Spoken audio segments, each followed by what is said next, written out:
defending our country against evil jihadis. He's a warrior of truth, such a patriot, oh my Gadi.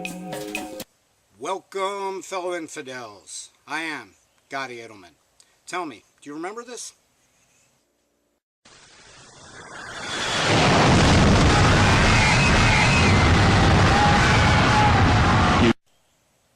I realize it was 10 years ago, but you got to remember this. I mean, it made all the headlines.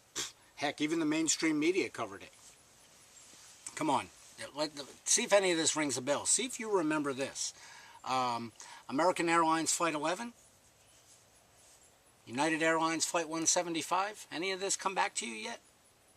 The Pentagon? American Airlines Flight 77? What about Shanksville, Pennsylvania? United Airlines Flight 93? Todd Beamer, Mark Bingham, famous saying, let's roll. Any of this ring a bell? I realize it's been 10 years. But for some reason, it also seems like a lot of people in this country have forgotten about it. And since 9/11, oh boy, we've come a long way. Oh boy, in 10 years' time, we have come a long way. Somehow, Islam has become the victim in all this.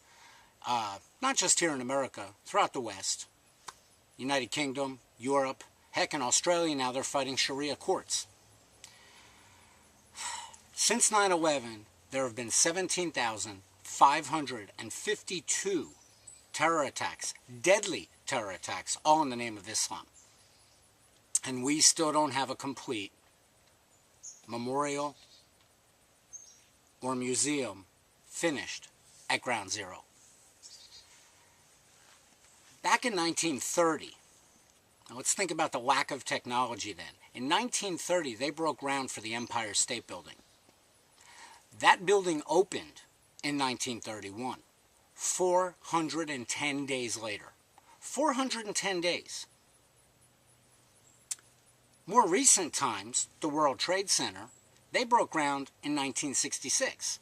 First tower opened in 1972, second tower opened in 1973, but after 10 years, we still do not have a complete memorial at Ground Zero. Coming up on the 10th anniversary, but now we've got a bigger problem. Do you remember the Ground Zero cross? It was a cross that was found by a construction worker days after the 9/11 tragedy during the recovery efforts. And now there's a group in the United States called American Atheists who have filed legal action to keep that cross from being at Ground Zero. Why? Because it's a cross and they're atheists and it's a government memorial. Okay, fine, it's a cross, they're atheists. I get that. Don't necessarily agree with it, but I get it. Doesn't bother me any, and I'm Jewish. Fine. Let's look at the historical value of this cross. It's a piece of metal from the World Trade Center that was found perfectly shaped in a cross.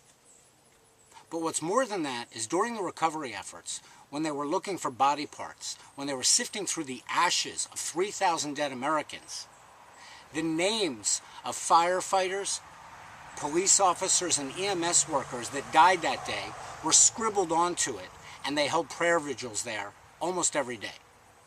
Now they're trying to keep it from being at Ground Zero where it belongs. We're talking about historical value besides a religious value. Now, luckily, the American Center for Law and Justice is taking up this case. And if you go to aclj.org, you can sign a petition to make sure that that cross ends up at Ground Zero where it belongs.